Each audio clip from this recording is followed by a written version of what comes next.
Deadly condition होता है, अगर वो हो जाए तो उससे प्लमोनरी एम्बोलिज्म होता है, उसमें डेथ करीब करीब सर्टन होता है, 90-95% डेथ हो जाता है। लेकिन इसमें एक बात है कि जो डीप वेन थ्रोम्बोसिस है, एक प्रिवेंटेबल चीज़ है कि हम चाहें अस्पताल में तो बचा सकते हैं और फाइनल कॉम्प्लिकेशन जो है प्लमोनरी एम्बोलिज्म उसको प्रिवेंट कर सकते हैं। उसको बचाने के लिए बड़े ही कॉमन टूल एंड मैकेनिज्म है, उसकी प्रैक्टिस होनी चाहिए और वो हम अकेले नहीं कर सकते। वो वार्ड के लेवल पे मेडिकल ऑफिसर्स, नर्सेज अगर सब मिल के एक कदम उठाएंगे तो ये प्रिवेंटेबल डेथ काफ़ी कम हो सकता है। पर आज हमारा कंटेक्स्ट था कि हॉस्पिटल रिलेटेड ये बेसिकली कंडीशन है जिसमें आपकी नॉर्मल सर्कमस्टेंसेस में रक्त का प्रवाह बिना रुके चलते रहना चाहिए।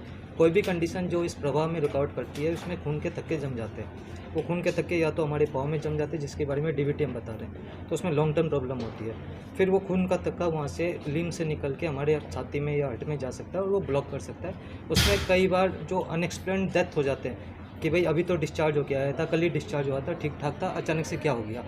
तो ये कंडीशन होती है कि हॉस्पिटल में पकड़ लो 3 दिन से या 5 दिन तक पेशेंट वहाँ पे लेटा हुआ है, नहीं मूवमेंट हुए तो खून जम जाता है, वो जाके बाद में ब्लॉक कर देते हैं आर्टरीज में, जिसमें अकस्मात डेथ हो जाती है जो ठीक ठाक पेशेंट था।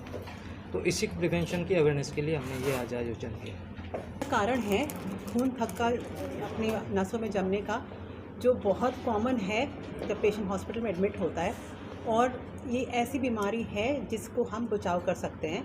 जब मरीज़ एडमिट होता है, कई कारण होते हैं जिससे उसको खून के थक्के जमते हैं, जैसे कि वो बेड रिडन हो गया है, कोई उसको चोट ट्रॉमा लगी है, या कोई उसको अंडरलाइन कोई बीमारी है, कैंसर जैसी बीमारी है जिससे खून के थक्के ज़्यादा जमते हैं। जैसे हमारे पास ऐसा मरीज़ आता है तो हम उसको ऐसी दवाइयाँ और ऐसा उसको जो उसके बचाव के लिए उसको मूवमेंट्स कराने हैं बॉडी के, वो हम शुरू से ही उसका ध्यान रखें, उससे पेशेंट्स को बहुत बेनिफिट मिलेगा। और आने वाले टाइम में इसकी अवेयरनेस इतनी बढ़ गई है, ये बीमारी जो इतनी ज़्यादा थी अब हमें बहुत कम दिखती है।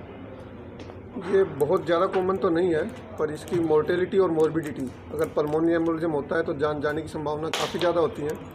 और अगर डीवीटी अकेला रहता है, केवल पैर में रहता है, तो भी पैर में स्वेलिंग आ जाती है, लोगों को चलना फिरना मुश्किल हो जाता है, पैर में अल्सर हो सकते हैं, तो ये काफ़ी दुखदाई होती है लोगों के लिए। और ये बहुत आसानी से प्रिवेंट की जा सकती है। आजकल काफ़ी सारे स्कोर हैं जिनसे अपन देख सकते हैं कि किसको कितना रिस्क है, उसके हिसाब से बहुत सारी इफेक्टिव मेडिकेशन अवेलेबल हैं जो स्टार्ट की जा सकती हैं, जिससे इसको प्रिवेंट किया जा सकता है। तो इस सेमिनार का यही मुद्दा था कि इसके बारे में लोगों को जागरूक किया जाए, डॉक्टर्स और स्टाफ को और आम लोगों को भी जागरूक किया जाए ताकि इसको प्रिवेंट किया जा सके। हार्ट अटैक में कोरोनरी आर्टरी जो हार्ट की नसें होती हैं उनमें ब्लॉकेज के कारण से होता है।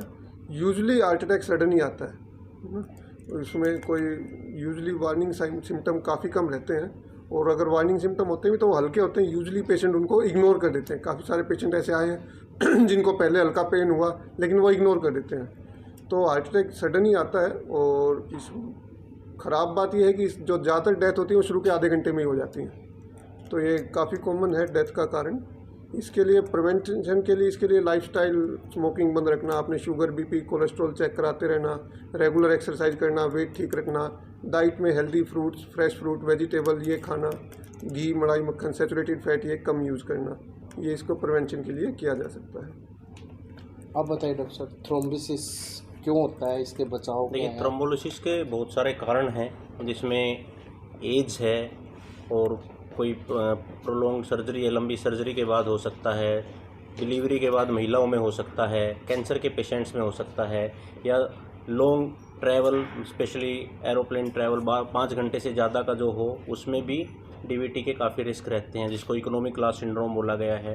तो समाज में लोगों को पता हो कि क्या कारण है, और अगर उनमें होता है कि उसके लक्षण क्या हैं। इनमें सबसे जो कॉमन लक्षण है कि बाकी तो डॉक्टर साहब लोगों ने बताया कि पैर पे सूजन आना, पैरों में दर्द होना, है ना, और सांस फूलने की समस्या होना, धड़कन बढ़ना और सांस की रुकावट होना, ऐसे लक्षण इस बीमारी में पाए जाते हैं। तो जैसे कुछ लोग ऑपरेशन करा के घर जाते हैं तो उनको इसके लिए विजिलेंट रहना चाहिए घर पे। डिलीवरी के बाद महिलाओं को भी विजिलेंट रहना चाहिए, और इसकी रोकथाम के लिए जल्दी मूवमेंट, अर्ली एम्बोलाइजेशन जिसको बोलते हैं, उस चीज़ का ध्यान रखना चाहिए। और अगर ऐसे लक्षण आते हैं, समय पर डॉक्टर की सलाह लेके और ट्रीटमेंट लेके इससे और इसकी कॉम्प्लिकेशन से काफ़ी हद तक बचा जा सकता है। वैसे देखा जाए तो जेंट्स में ज़्यादा है, मेल में ज़्यादा है फीमेल से, बट कुछ कंडीशन हैं जिसमें जैसे डिलीवरी के बाद महिलाओं में, अपने जो ग्रामीण इलाके हैं, इग्नोरेंट नहीं होते, उनको काफ़ी लंबे टाइम तक आराम की सलाह दी जाती है, वो चलना फिरना जल्दी शुरू नहीं करती, तो ये एक गलत बात है। डिलीवरी के बाद जैसे महिलाएं जल्द अर्ली एम्बुलाइजेशन जिसको कहते हैं, जल्दी चलना फिरना शुरू करें तो ये काफ़ी हद तक इस चीज़ से बच सकते हैं। कितना एज फैक्टर को ये प्रभावित करता है? एज फैक्टर देखिए, वैसे तो कोई एज फैक्टर नहीं है, लेकिन 60 साल से ऊपर के लोगों में रिस्क ज़्यादा बढ़ जाता है।